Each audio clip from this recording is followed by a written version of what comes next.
Hello, it's Tuesday. Hi, it's Tuesday. That means it's Training Tuesday. I am Suzanne Castle, creator and founder of the Sparkle Factor. And as you can see below, Chief Sparkler.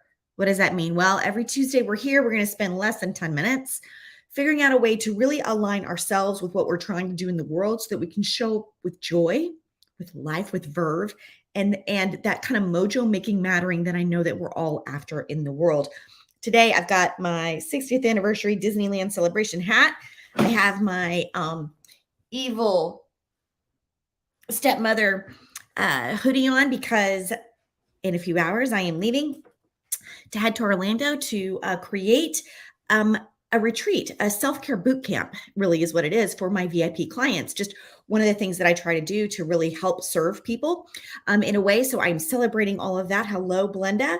Glad that you're here with me. Blenda is another fabulous person that is really making things happen in the world.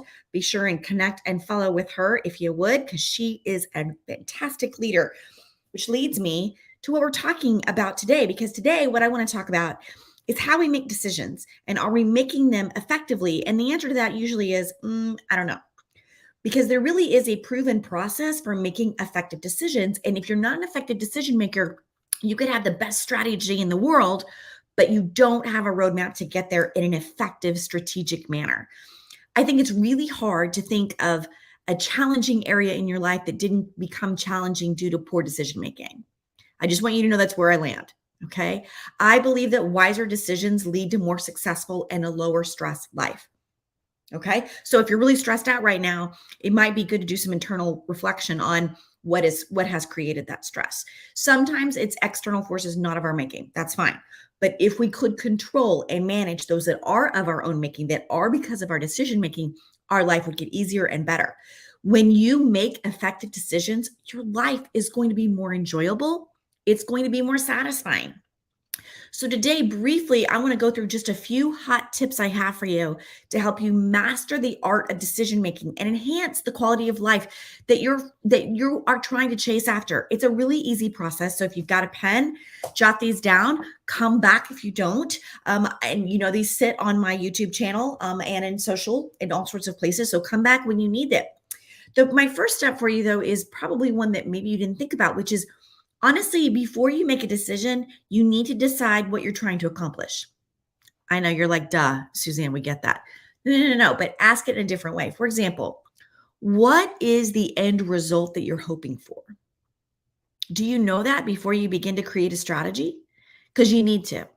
For maximizing whatever level, magnetizing however you want to, chasing after a big dream. All of this starts and ends on deciding what you're trying to accomplish. What is that result you're hoping for? Do you want to maximize your income? Do you want to strengthen your relationships? Do you want to minimize a financial or emotional cost? Do you want to advance your career? Be clear on the desired outcome of your decision before you make an effective decision. Once you've done that, then you want to be making a list of your resources, right? So look at it this way. Imagine you had a home repair, right? You would determine which tools you had available for the job, right? Before you jump in, I hope. And then you would make a plan based on those available tools. And then, do I need to go get different tools? Maybe I need to hire this out because I don't have the level of experience I need to do this. Maybe I need to go watch a YouTube video, whatever it is. That will help you know what you do next. So decide what you're trying to accomplish, know the result, make a list of your resources. Once you have that, then it is easy to follow through on possible options. And at that point, you need to know what those options are. Notice we haven't even made a decision yet, right? So what we want to do is we want to brainstorm all of our possible choices. We really want to avoid judging options too quickly, right? I'm a big, fast thinker and I'm a fast decision maker, but it's usually because I brainstormed all the possible solutions first. So what do? We just make a long list. I really think doing this with pen and paper is the best way to get it out of here and get it somewhere else. Just make a list. Don't evaluate, don't judge, don't edit. You can do all of that later. Get everything out. What are all the possible choices here? Then what you want to do is once you have that down, then you can consider them, right? What are the odds of success here? Once you have it down, ooh, no, that solution doesn't work for me right now, or that has a poor chance of success, you take it off the list. And what you're doing is you're already strategically narrowing down those possible choices in a way that would allow you to then consider what is the best next step for yourself. So in that vein too, you want to consider your odds of success. You want to maybe consider, does this really serve me? For example, is there money involved that I really don't want to spend? Think about it this way. If see, I'm going to Orlando, I'm thinking about pools. So let's say an above ground pool, the costs are much less than an in ground pool, and you decide that's a better way for me right now. You a pet parrot requires more time and attention than a cat. Okay, so you see, you kind of begin to do this game with yourself of looking at this in a way that allows you to make the next best right strategic decision. Considering that time and money involved is really important there. And then once you know that, again, you see what you're doing, you're narrowing them down. Then you can go, okay, looking at all of this now, what are the risks? What can go wrong here? What are the ramifications if I make this decision? Let's go back to the parrot, right? A parrot is harder to get rid of and can honestly live 5 times longer than a cat. I don't mean that in an ugly way, but it's just truth, which means that birds are going to be more expensive. More money is at risk. You just need to understand that kind of data to help you make strategic. Remember, this is strategic decisions. This is not turn left or right at a red light. Then is the upside worth the risk? Do you know I mean, do you really understand? Are you risk averse, or is this the possibility of doing this because the risk is worth it? Right? Some options are always going to be riskier than others, but there might be a potential reward there. So it's worth that extra risk. How much do you really stand to gain if you make this decision?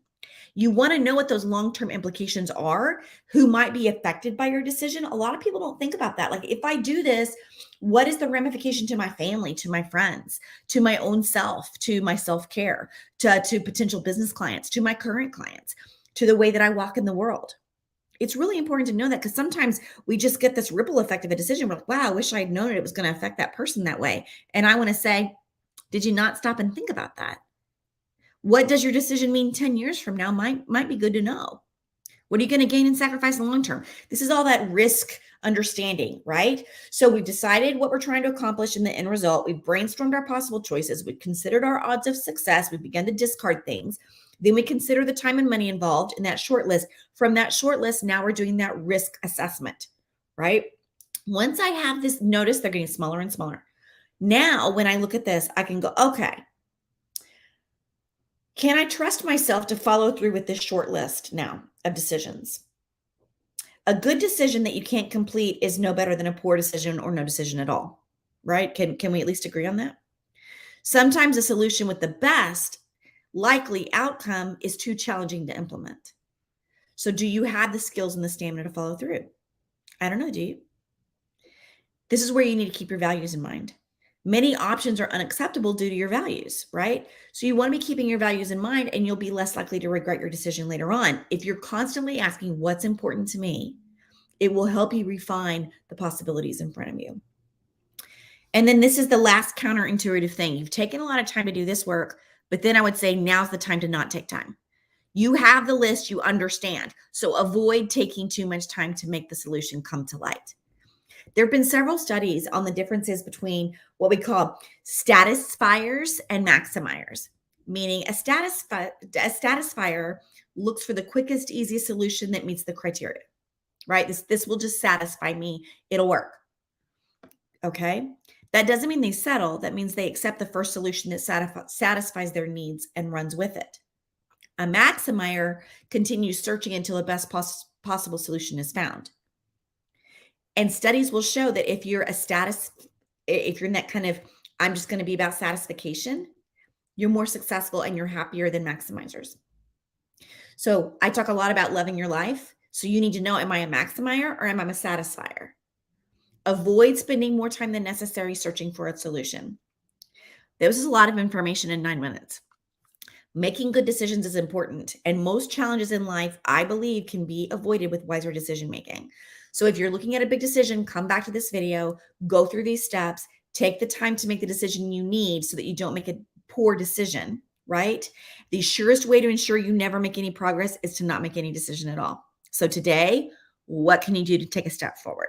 I know the most successful people make wise decisions and decide quickly with follow through once they've understood the risk. So I hope this process has helped you kind of walk through this. Yes, Julie, we are so excited about Dazzle Retreat. She's looking at all the goodies here. So, okay. Thank you, Chris. I appreciate that. Chris is a rock star too. If you're not following risk, Chris is a great person that chases dreams, that understands risks and goes anyway. So follow him on LinkedIn. He's a great source of encouragement for you.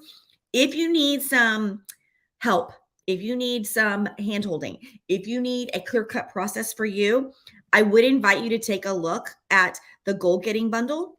Okay. Actually, what might be helpful is let me put a QR code up for it right here. Just hold your phone up right now and go take a look at this. This is a steal of a deal.